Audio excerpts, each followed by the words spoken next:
Good morning, students. Welcome to Pole Science class. Today we are going to discuss the next topic of the running chapter number first, Constitution, why and how, and philosophy of the Constitution. Today's topic is factors which makes the Constitution effective. वो कौन कौन से तथ्य हैं जो संविधान को प्रभावशाली बनाते हैं, प्रभावित करते हैं. So let us start our discussion regarding today's topic. First, mode of promulgation. It means क्या होता है? Mode of promulgation refers to a way. ये उस तरीके को बताता है एक कॉन्स्टिट्यूशन केम इनटू बीइंग, कि किस तरीके से हमारा जो संविधान है वो अस्तित्व में आया. इन मैनी कंट्रीज, कई देशों में the constitution was drafted bye absolute military dictator. कई देशों में संविधान मिलिट्री के द्वारा, मतलब तानाशाह लोगों के द्वारा तैयार किया जाता है. कभी क्या होता है, मिलिट्री टेक ओवर कर लेती है, लाइक पाकिस्तान.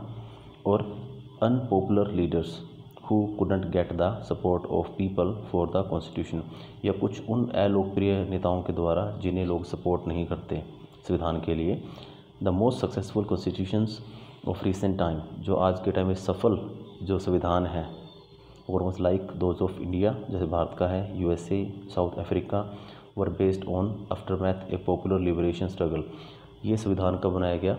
मतलब एक लॉन्ग स्ट्रगल के बाद, struggle for freedom, liberation. And in the Indian Constitution was drafted between December 1946 and November 1949.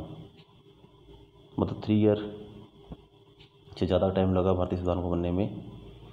But it was not the net result of 3 years of hard work. ये सिर्फ 3 साल के कठोर परिश्रम का परिणाम नहीं था. इनफैक्ट वास्तव में it drew upon a long cherished goal of national movement to take along with different section of Indian society together. जब भी कोई स्वतंत्रता के लिए आंदोलन चले थे, उस समय ही कुछ उद्देश्य निर्धारित कर लिए गए थे कि समाज के विभिन्न सेक्शन ऑफ सोसाइटी, हर एक वर्ग को साथ लेकर चलना है. उसके अकॉर्डिंग फिर हमारे संविधान को तैयार किया गया था.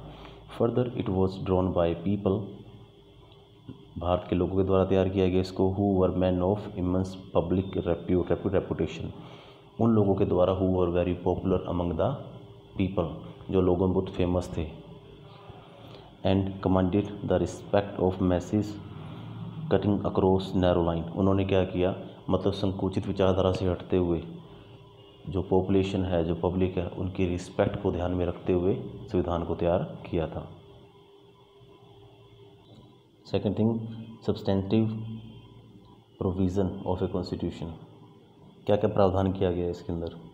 The successful hallmark of a constitution is that, किसी भी संविधान की सफलता का पता यहाँ से चलता है, everyone in the society should be oblige to respect it, की संविधान की सोसाइटी का हर एक व्यक्ति इसकी रिस्पेक्ट करे, इसको फॉलो करे. A constitution which allows majority to oppress minority. अगर कोई संविधान मेजोरिटी को अलाउ करता है कि वो माइनॉरिटी को एक्सप्लॉइट करे, तो वो क्या है? इज़ अनजस्ट, वो फेयर नहीं है.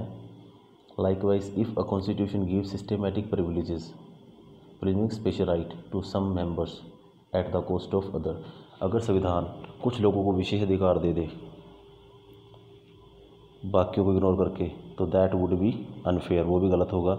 सो देयर इज़ नो डाउट, यहाँ पे कोई संदेह नहीं, about the fact that a constitution can't be absolutely perfect, कि संविधान पूरी तरह से निष्पक्ष और परफेक्ट नहीं हो सकता. But it must be able to convince, लेकिन इसमें इतनी योग्यता हो सकती है, capability, its people that it is just, कि वो लोगों को कन्विंस कर सके कि जो संविधान है वो सबके लिए एक है. Everybody is equal in front of law and in front of constitution. It should preserve the liberty, इसमें आज़ादी होनी चाहिए, इक्वलिटी होनी चाहिए for all its member, means everybody should be considered equal. Indian constitution is based on perfection of liberty, equality and justice. Bharat का जो संविधान है वो इसी संपूर्णता पे डिपेंड है, क्योंकि इसमें सभी के इक्वल लिबर्टी है, इक्वल इक्वलिटी है, और इक्वल ही जस्टिस मिलता है सभी को. Third one is balance institutional design, की जो पावर डिस्ट्रीब्यूशन और किस तरीके से किया गया, जो इंस्टीट्यूशन है गवर्नमेंट, जो संस्थाएँ हैं, उसको किस तरीके से डिज़ाइन किया गया है. Any constitution to be operational successfully, कोई भी संविधान सफल हो जाता है successfully, needs to be well balanced, अगर उसमें शक्तियों का बंटवारा प्रॉपर है, संतुलन व्यवस्था सही है. ये सब वर्ड कॉन्स्टिट्यूशन, जो एक हार्ड कॉन्स्टिट्यूशन होता है, would lead to monopoly of power, वो क्या करेगा? सिर्फ एकाधिकार की ओर अग्रसर होता है, by vested interest groups there by making a mockery of the constitution. वो सिर्फ क्या मतलब कि लोग उस संविधान का मजाक उड़ाते हैं, they never give respect. It is therefore of imperative importance that while designing a constitution, जब भी संविधान को डिज़ाइन किया जाता है, रूपरेखा तैयार की जाती है, इट इज़ इंश्योर्ड दैट, ये सुनिश्चित कर लिया जाना चाहिए कि no single institution hegemonise means dominant power, कि कोई एक इंस्टीट्यूशन को इतनी पावर नहीं मिलनी चाहिए कि वो तानाशाह बन जाए, डोमिनेंट हो जाए बाकी अदर्स के ऊपर। So it is for this reason, यही कारण है कि that modern constitutions are based on the theory of separation of power.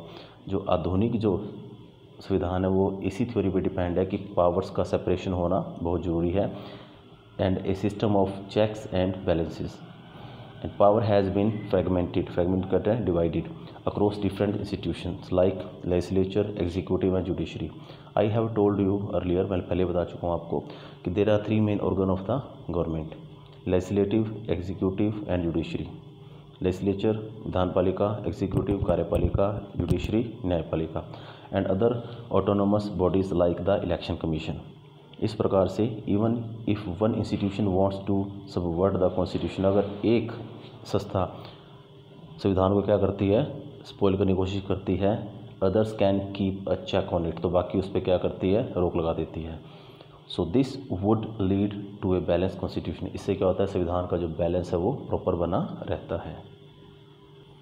Now next है कंपोजिशन ऑफ कॉन्स्टिट्यूएंट असेंबली, संविधान सभा का निर्माण। संविधान सभा कैसे बनी थी? आफ्टर इंडिपेंडेंस, आज़ादी के बाद, members who were in areas which went to Pakistan, कि जो मेंबर्स थे संविधान सभा के, उनमें वो एरिया जो पाकिस्तान में जा चुके थे, to be members of the constituent assembly, जो पहले उसी एरियाज़ के जो लोग थे वो संविधान सभा के सदस्य थे। इट्स स्ट्रेंथ वॉज रिड्यूस, फिर स्ट्रेंथ कम कर दी गई, from 299 out of which 284 were actually presented and sign, जिसमें से 284 रह गए थे प्रेजेंट में, and sign constituent assembly was elected by old draft on 26 November 1949। The partition of India, Bharat का जो बंटवारा हुआ था, had seen the worst form of bloodshed, बहुत ज़्यादा खून खराबा हुआ था। The credit goes to the drafter, लेकिन जो श्रेय है वो हमारे संविधान निर्माताओं को जाता है, of the constitution, that they kept in mind the learned lesson. उन्होंने ये जो देखा था पार्टीशन, तो उससे क्या हुआ था, इस चीज़ को ध्यान में रखते हुए, and created a new concept of citizenship, उन्होंने एक नया नियम दिया जिसको आप क्या बोलते हो, नागरिकता, where religions and ethnic minorities were safe, जहाँ पे मतलब माइनॉरिटीज़ वो सारी सेफ थी रिलीजियस बेस, चाहे वो किसी धर्म का हो, चाहे वो सिख धर्म का हो, चाहे मुस्लिम धर्म का हो, okay, they are safe. And हालांकि the member of the constituent assembly were not elected on the basis of universal adult franchise, सार्वभौमिक मताधिकार के ऊपर इनको इलेक्ट नहीं किया गया था मेंबर्स को, क्योंकि देखो पॉपुलेशन बहुत ज़्यादा, अगर सभी को मेंबर चुन लिया जाए तो मतलब डिसीजन लेना बहुत मुश्किल हो जाएगा, because everybody will not be agree in one side. So attempts were made to make it a representative body, प्रतिनिधित्व प्रणाली का यूज़ किया गया, प्रतिनिधि चुने गए कम्युनिटी से, and the assembly got proportionate, अनुपातिक प्रतिनिधित्व प्रणाली, मतलब हर कम्युनिटी में से कुछ मेंबर चुने गए from all the communities, and likewise the assembly had 26 members from the schedule classes, जो शेड्यूल कास्ट है उनमें से 26 मेंबर्स चुने गए थे। In terms of political dominance, Congress occupied the 82% seat, but it itself was such a diversified group that amalgamated all shares of the opinion within। अब इसको 82% seats मिली थी कांग्रेस को, एक तरफ मुस्लिम लीग थी, कांग्रेस भी थी, ठीक है जी। तो मतलब क्या हुआ, 82% सीट्स लेने के बाद भी क्या हुआ था, मतलब इनके जो इतना बड़ा ऑर्गेनाइजेशन था, कांग्रेस एक बहुत बड़ी पार्टी थी, तो इसमें से क्या हुआ था, मतलब कि इनकी जो विचारधारा थी उसने सभी के ओपिनियंस को अपने अंदर समेट लिया था। Mean that's why it is the result of composition of constituent assembly. So dear students, listen it very carefully twice and thrice so that you can easily understand this topic. So till then, thanks and have a nice day.